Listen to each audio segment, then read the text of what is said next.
이게 어떻게 이렇게 접혀 있지? 노트를 펼친 순간 10번째 페이지 모서리가 살짝 접혀 있는 것이 눈에 들어왔고 제 손이 멈췄습니다. 저는 절대 페이지를 접지 않는 사람인데 누군가 이 노트를 봤다는 뜻이었습니다. 손가락으로 접힌 부분을 펴며 20번째 페이지로 넘겼고 거기에는 작은 물방울 자국 같은 것이 희미하게 남아 있었습니다. 제 것이 아니었습니다. 심장이 귀까지 뛰어 올라오는 것 같았고 입안이 바짝 말라왔습니다. 노트 속 글자들이 눈앞에서 흔들렸습니다. 제가 쓴 글들이 그대로 있었고 누군가 이것을 다 읽었다는 생각에 온몸이 얼어붙었습니다. 노트를 꽉 쥔 손에서 땀이 흘러내렸고 숨을 제대로 쉴 수가 없었습니다. 시어머님이 이걸 보신 걸까요? 저녁 설거지를 끝내고 나면 저는 언제나 거실 한쪽 책상으로 향합니다. 남편은 이미 침대에 누워 있었고 집안은 조용했습니다. 책상 서랍 깊숙한 곳에서 검은색 노트 한 권을 꺼냈습니다. 겉표지는 낡았고 모서리가 해졌지만 저에게는 소중한 물건이었습니다. 펜을 들고 오늘 있었던 일을 떠올렸습니다. 시어머님이 전화를 하셨고 요새는 왜 이렇게 전화를 안 하냐고 하셨습니다. 저는 죄송합니다. 바빴어요 라고 대답했지만 속으로는 답답했습니다. 일주일에 두세 번은 전화를 드리는데도 항상 모자란 것처럼 느껴지셨습니다. 노트에 적었습니다. 오늘도 어머님께 전화 받았다. 전화를 안 한다고 하셨다. 아무리 해도 부족한 며느리인가 보다. 펜을 놓고 한숨을 쉬었습니다. 이 노트는 제가 5년 전부터 쓰기 시작한 기록이었습니다. 말할 수 없는 감정을 쏟아내는 곳, 참고 삼킨 말들을 적어두는 곳, 누구에게도 보여주지 않을 글이었습니다. 다음 줄을 이어서 적었습니다. 남편은 오늘도 아무 말이 없었다. 적고 나니 조금 후련했습니다. 화가 나거나 서운한 감정을 글로 쓰면 가슴 속에서 조금씩 빠져나가는 것 같았습니다. 노트를 덮고 서랍 깊숙이 다시 넣었습니다. 늘 같은 자리, 다른 서류들 사이에 숨겨두었습니다. 거실불을 끄고 침실로 들어갔습니다. 남편은 이미 잠든 듯 코를 골고 있었고 저는 조용히 이불을 덮고 누웠습니다. 내일도 비슷한 하루가 이어질 것입니다. 노트가 없었다면 저는 진작에 무너졌을지도 모릅니다. 그날은 금요일 오후였습니다. 마트에서 장을 보고 집에 돌아오는데 거실에서 낯익은 목소리가 들렸습니다. 왔어? 깜짝 놀라 거실을 보니 시어머님이 소파에 앉아 계셨습니다. 어머니, 언제 오셨어요? 조금 전에 왔어. 전화했는데 안 받길래 그냥 왔지. 휴대폰을 확인하니 부재중 전화가 2통 있었습니다. 죄송해요. 마트에 있어서 몰랐어요. 괜찮아. 예비 열쇠로 들어왔어. 시어머님은 결혼할 때부터 우리 집 예비 열쇠를 가지고 계셨습니다. 장바구니를 부엌에 내려놓고 물 한 잔을 따라드렸습니다. 오래 기다리셨어요? 한 30분? 그냥 TV 보면서 있었어. 거실을 둘러보니 평소와 달라 보였습니다. 테이블 위 신문이 정리되어 있었고 쿠션도 가지런히 놓여 있었습니다. 집 좀 정리했어. 테이블이 좀 어질러져 있길래. 아, 네. 감사합니다. 순간 가슴이 철렁했습니다. 책상을 보았습니다. 서랍은 닫혀 있었지만 왠지 모를 불안감이 밀려왔습니다. 차 한 잔 드릴까요? 아니, 괜찮아. 조금 있다 가야 해. 아들 만나기로 했어. 시어머님이 현관문을 나서고 저는 문을 닫았습니다. 혼나 남은 거실에서 한참을 서 있었습니다. 그리고 천천히 책상 쪽으로 걸어갔습니다. 서랍을 열었습니다. 노트는 그대로 있었습니다. 하지만 위치가 미묘하게 달라 보였습니다. 제가 항상 서류 더미 사이에 비스듬히 끼워두는데 지금은 조금 더 반듯하게 놓여 있었습니다. 혹시 손이 떨렸습니다. 노트를 꺼내 들고 페이지를 넘겼습니다. 특별히 달라진 건 없었습니다. 하지만 마음 한쪽이 불편했습니다. 누군가 이 서랍을 열었을까? 누군가 이 노트를 봤을까? 생각만으로도 숨이 막혔습니다. 그날 저녁 저는 노트를 들고 한참을 앉아 있었습니다. 남편은 시어머님과 저녁을 먹고 늦게 들어온다고 문자를 보냈습니다. 혼자 남은 거실에서 노트를 처음부터 다시 넘기기 시작했습니다. 첫 페이지, 두 번째 페이지, 세 번째 페이지. 10번째 페이지쯤 넘기는데 뭔가 이상했습니다. 페이지 모서리가 살짝 접혀 있었습니다. 제가 절대 하지 않는 행동이었는데 가슴이 쿵 내려앉았습니다. 더 넘겨보니 30번째 페이지도 45번째 페이지도 똑같이 접혀 있었습니다. 앞쪽뿐 아니라 중간, 뒤쪽까지 여러 장이 흔적을 남기고 있었습니다. 그 페이지를 펼쳐 읽었습니다. 어머님은 왜 항상 나를 모자란 사람처럼 대하실까? 아무리 잘해도 부족하다고 하신다. 그 아래에는 더 쓰여 있었습니다. 남편은 언제나 어머니 편이다. 내가 힘들다고 하면 엄마 성격이 원래 그래 라고만 한다. 눈을 감았습니다. 이 글을 시어머님이 보셨을까? 다른 페이지도 넘겼습니다. 20번째 페이지쯤에서 또 다른 흔적을 발견했습니다. 페이지 한가운데에 아주 작은 얼룩이 있었습니다. 마치 물방울이 떨어진 것 같았습니다. 제가 흘린 게 아니었습니다. 그 페이지에는 이렇게 적혀 있었습니다. 오늘 어머님이 요새 집안일도 제대로 안 하냐고 하셨다. 나는 이 집에서 가족이 아니라 가정부인가? 노트를 덮었습니다. 손이 부들부들 떨렸습니다. 확신했습니다. 시어머님이 이 노트를 보셨습니다. 제가 숨기고 싶었던 모든 감정을, 삼키고 참았던 모든 말을 다 보신 것입니다. 부끄러웠습니다. 화가 났습니다. 슬펐습니다. 노트를 꼭 껴안고 한참을 앉아 있었습니다. 이제 어떻게 해야 할까? 시어머님을 어떻게 마주해야 할까? 아무 생각도 나지 않았습니다. 밤 10시가 넘어 남편이 돌아왔습니다. 다녀왔어. 현관문을 여는 소리에 깜짝 놀라 노트를 서랍에 급히 넣었습니다. 남편은 거실로 들어와 소파에 앉았고 넥타이를 풀었습니다. 엄마랑 밥 잘 먹었어. 여보, 오늘 어머님이 집에 오셨어. 응, 알아. 엄마가 말씀하셨어. 남편은 별일 아니라는 표정이었습니다. 그런데 집 좀 정리하셨대. 책상 서랍도 혹시 건드리신 것 같아. 뭐가? 남편이 휴대폰에서 눈을 떼고 저를 봤습니다. 서랍 안에 있던 것들이 좀 위치가 달라진 것 같아서. 그게 뭐 어때서 정리하시다가 그러셨겠지. 엄마가 뭐 훔쳐가신 것도 아니고. 남편은 다시 휴대폰을 봤습니다. 제 가슴이 답답했습니다. 노트 이야기를 해야 할까? 하지만 노트에는 남편에 대한 불만도 적혀 있었습니다. 그걸 어떻게 말할 수 있을까요? 그냥 사생활이잖아. 서랍까지 여는 건 좀... 야, 우리 엄마가 며느리 서랍 뒤지려고 일부러 온 것도 아니고 정리하다가 그런 거겠지. 너무 예민하게 받아들이지 마. 남편은 일어나 침실로 향했습니다. 샤워하고 올게. 혼자 남은 거실에서 저는 한참을 멍하니 앉아 있었습니다. 예민한 게 저였을까요? 남편에게 말해도 이해받지 못할 것 같았습니다. 결국 저 혼자 삼켜야 하는 일이었습니다. 침대에 누웠지만 잠이 오지 않았습니다. 천장만 바라보며 생각했습니다. 시어머님은 지금 뭘 생각하고 계실까? 제가 쓴 글을 읽고 어떤 기분이셨을까? 화가 나셨을까? 섭섭하셨을까? 실망하셨을까? 다음 날 아침 휴대폰을 확인했습니다. 시어머님에게서 온 연락은 없었습니다. 그 침묵이 더 무서웠습니다.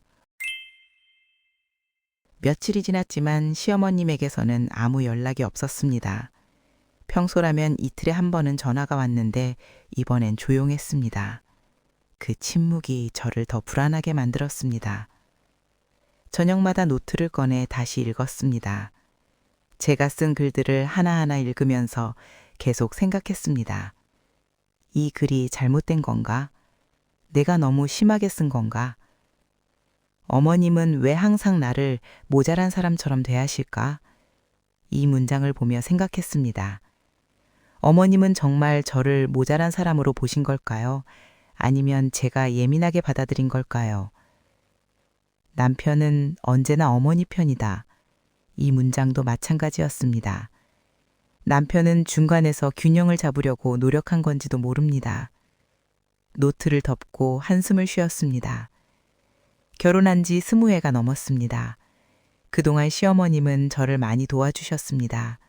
아이를 낳았을 때 몸조리도 해주셨고 아플 때도 달려오셨습니다. 그런 어머님께 이런 마음을 품었다는 게 부끄러웠습니다. 며느리로서 감사해야 할 일들을 당연하게 여기고 서운한 것만 적어 놓았던 게 아닐까요? 거울을 보며 스스로에게 물었습니다. 나는 좋은 며느리였나? 대답이 쉽게 나오지 않았습니다. 그날 저녁 시어머님께 전화를 걸까 고민했습니다. 하지만 뭐라고 말해야 할지 몰랐습니다. 만약 노트를 안 보셨다면 오히려 이상하게 생각하실 것이고 보셨다면 더 민망할 것 같았습니다. 결국 전화를 걸지 못했습니다. 침대에 누워 천장을 보며 생각했습니다. 제가 노트를 쓴 게 잘못이었을까요? 차라리 마음속으로만 사귀고 말았어야 했을까요? 하지만 그랬다면 저는 진작에 무너졌을 겁니다. 노트는 제게 유일한 출구였습니다. 내일은 시어머님께 전화를 드려야겠습니다. 평소처럼 안부를 여쭤보고 아무 일도 없었던 것처럼 지내야겠습니다. 일주일이 지났습니다. 시어머님에게서는 여전히 아무 연락이 없었습니다. 화요일 오후 저는 용기를 내서 시어머님께 전화를 걸었습니다. 어머니, 저예요. 요즘 안부 전화를 못 드렸어요. 짧은 대답이었습니다. 평소 같으면 그래 잘 지내냐고 물으셨을 텐데 오늘은 달랐습니다. 어머니, 건강은 괜찮으세요? 괜찮아. 주말에 뵈러 갈까요? 아니, 괜찮아. 바쁠 텐데. 그냥 전화나 하고 지내자. 시어머님은 그렇게 말씀하시고 전화를 끊으셨습니다. 전화기를 내려놓고 한참을 멍하니 앉아 있었습니다. 분명히 뭔가 달랐습니다. 목소리 톤이 평소보다 낮았고 말수도 적었습니다. 무엇보다 주말에 오지 마라는 말이 가슴에 걸렸습니다. 남편에게 물어봤습니다. 여보, 요즘 어머님이랑 통화 많이 해? 응, 가끔. 왜? 어머님이 좀 평소랑 다른 것 같아서. 남편은 고개를 저었습니다. 나한테는 평소랑 똑같은데? 너무 생각 많이 하지 마. 남편에게는 평소와 같다는 말에 더 마음이 아팠습니다. 저에게만 그러신다는 뜻이었습니다. 목요일 저녁 시어머님께 문자를 보냈습니다. 어머니, 날씨가 많이 추워졌어요. 건강 조심하세요.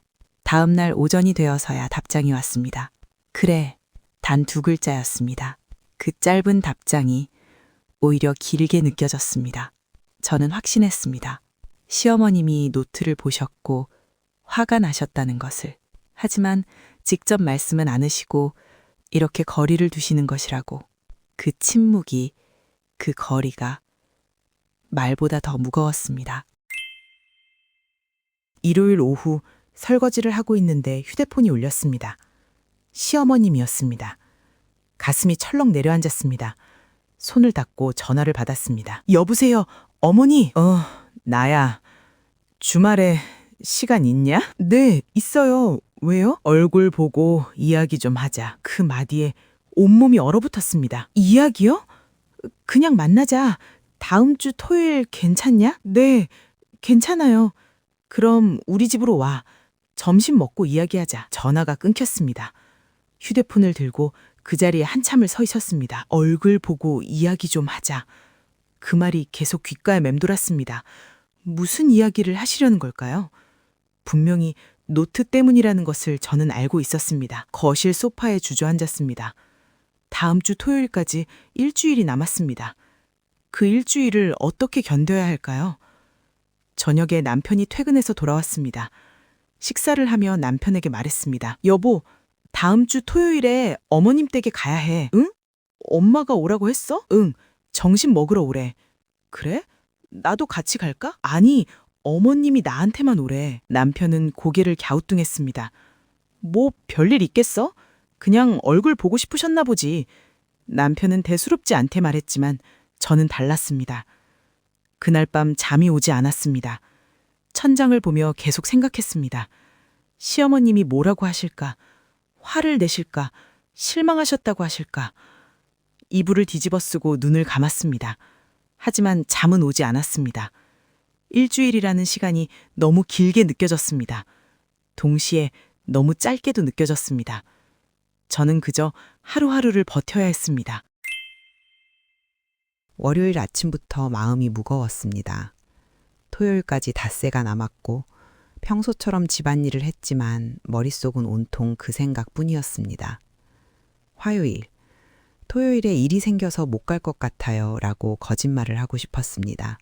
하지만 그럴 수 없었습니다. 수요일 저녁 남편에게 말했습니다. 여보, 나 토요일에 어머님 댁 가기 싫어. 왜? 무슨 일 있어? 그냥 가기 싫어. 남편은 고개를 저었습니다. 너 요즘 왜 이래? 엄마가 그냥 얼굴 보고 싶어서 부르신 거야. 말을 더 할 수 없었습니다. 노트 이야기를 남편에게 할 수도 없었고 이 불안을 설명할 방법도 없었습니다. 목요일 밤 거울 앞에 섰습니다. 뭐라고 말해야 할까요? 사과를 해야 할까요? 아니면 제 입장을 설명해야 할까요? 금요일 오후, 어머니 몸이 안 좋아서 내일 못 갈 것 같아요 라고 말하고 싶었습니다. 하지만 도망칠 수는 없었습니다. 그날 저녁 노트를 다시 꺼냈습니다. 마지막 페이지를 펼치고 펜을 들었습니다. 내일 어머님을 만나러 갑니다. 무슨 말씀을 하실지 모르겠습니다. 하지만 이 노트에 적은 것은 모두 제 진심이었습니다. 누군가를 미워하려고 쓴 게 아니라 저 자신이 무너지지 않으려고 쓴 것이었습니다. 펜을 내려놓고 노트를 덮었습니다. 내일은 이 마음을 어머님께 말씀드려야 할까요? 아니면 그냥 고개를 숙이고 사과해야 할까요? 잠자리에 들었지만 잠이 오지 않았습니다. 시계를 보니 자정이 넘었습니다. 눈을 감았습니다. 내일을 그저 견뎌내야 합니다. 토요일 아침이 밝았습니다. 11시에 시어머님 댁으로 가야 했고 준비를 하는데 손이 떨렸습니다. 남편이 거실에서 커피를 마시고 있었습니다. 여보, 나 갔다 올게. 오늘 엄마 댁 가는 거지? 뭐 그렇게 긴장해? 얼굴이 하얗게 질렸는데? 그냥 좀 불안해서. 남편은 커피잔을 내려놓고 일어났습니다. 야, 진짜 너 요즘 이상해. 혹시 엄마가 집 정리하시다가 뭐 본 것 때문에 그래? 남편의 말에 깜짝 놀랐습니다. 너 그때부터 계속 이상했잖아. 솔직히 말해봐. 엄마가 뭐 보셨어? 그냥 일기 같은 거? 남편은 눈을 크게 떴습니다. 일기? 그게 뭐가 문제야? 그 안에 어머님에 대한 이야기도 좀 있어서. 남편은 잠시 생각하더니 말했습니다. 그럼 오늘 가서 사과하면 되잖아. 사과? 어머니, 제가 일기에 그런 걸 쓴 건 죄송합니다. 이렇게 말하면 돼. 남편은 너무 간단하게 말했습니다. 그게 그렇게 쉬워? 뭐가 어려워? 엄마도 사람인데 며느리가 사과하면 넘어가시지. 괜히 복잡하게 생각하지 마. 남편의 말이 현실적으로 들렸습니다. 하지만 동시에 너무 가볍게 느껴졌습니다. 근데 여보, 나는 정말로 서운했던 거야. 그게 잘못된 감정인가? 남편은 한숨을 쉬었습니다. 잘못된 감정은 아니지. 근데 이미 보셨으니까 이제 어떻게든 풀어야 하잖아. 그냥 사과하고 넘어가는 게 제일 편해. 제일 편한 방법. 그게 정답일까요? 알았어. 다녀올게. 다녀와. 너무 심각하게 생각하지 말고. 현관문을 나서며 생각했습니다. 남편의 말대로 사과하고 넘어가야 할까요?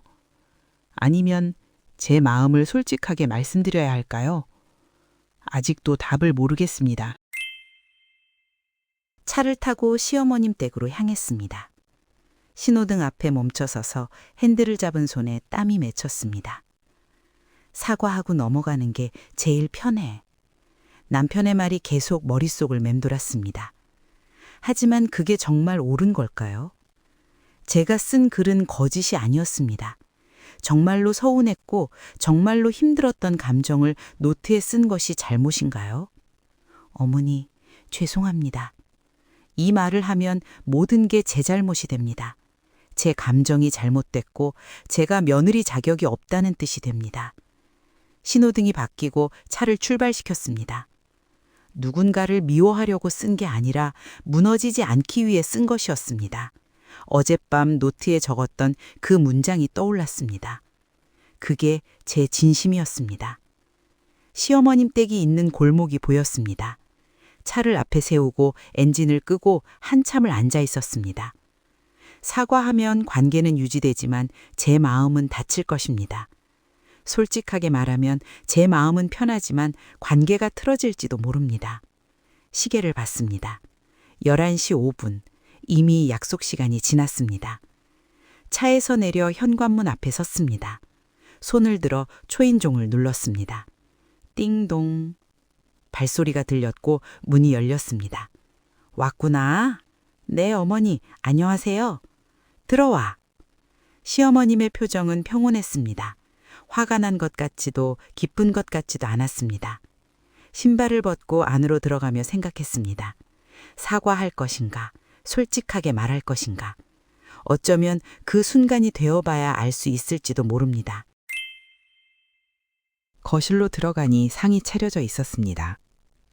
된장찌개, 김치, 나물 몇 가지가 소박하게 놓여 있었습니다. 앉아. 시어머님이 상 앞에 앉으셨고 저도 마주 앉았습니다. 숟가락을 들었지만 목으로 넘어가지 않았습니다. 요즘 남편은 잘 지내냐? 네, 잘 지내요.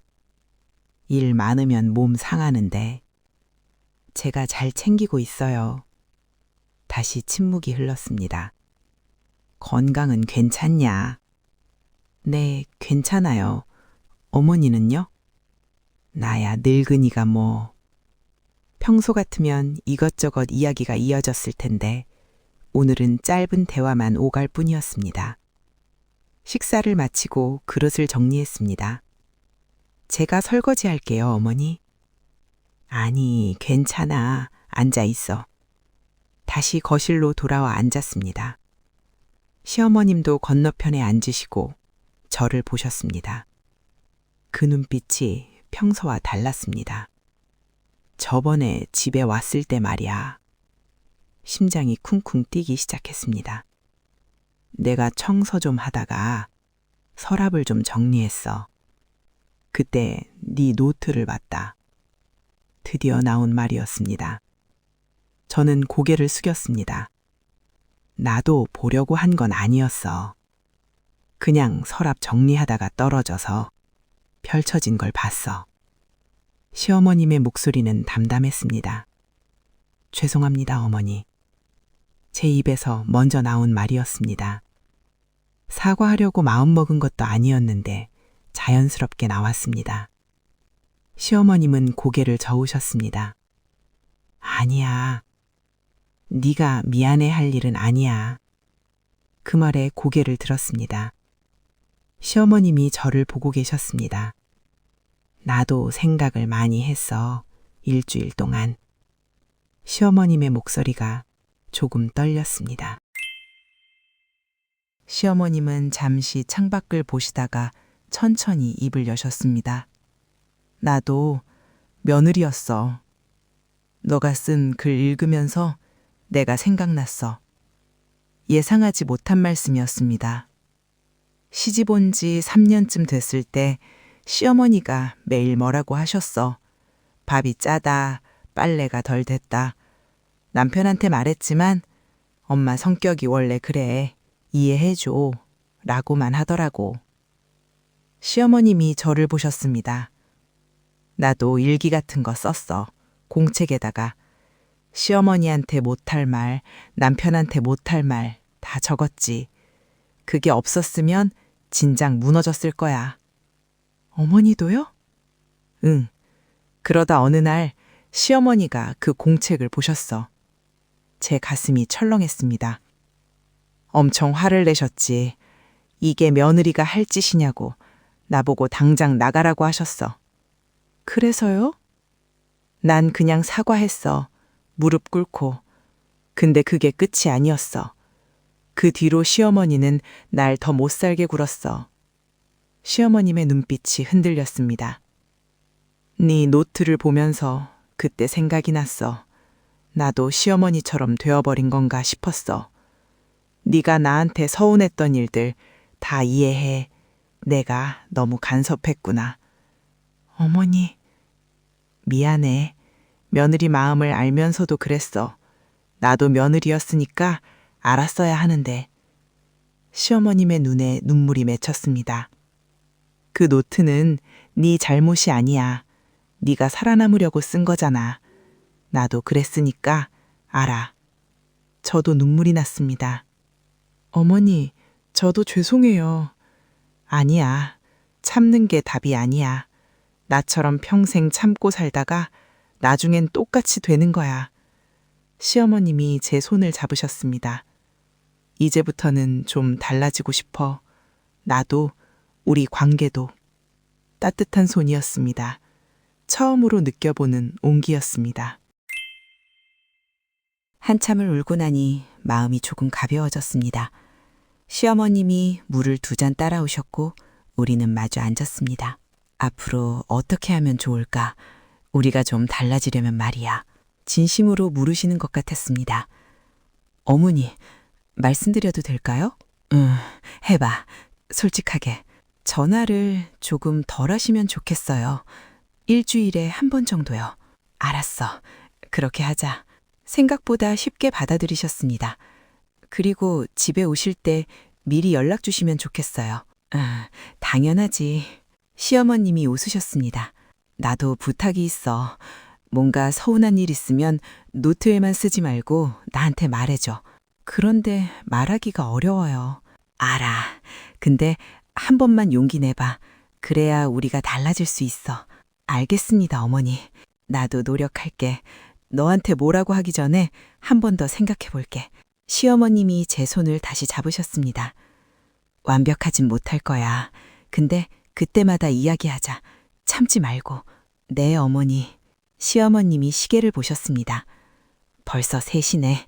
남편한테 연락해.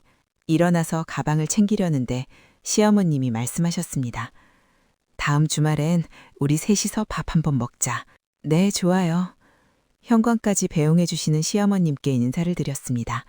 어머니, 오늘 정말 감사했어요. 나도. 조심히 들어가. 연락해.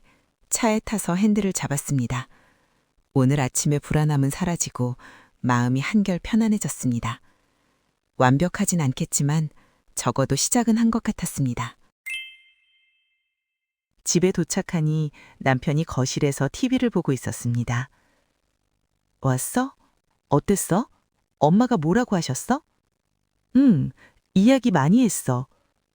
역시 노트 때문에 뭐라고 하셨지? 아니, 오히려 어머니가 사과하셨어.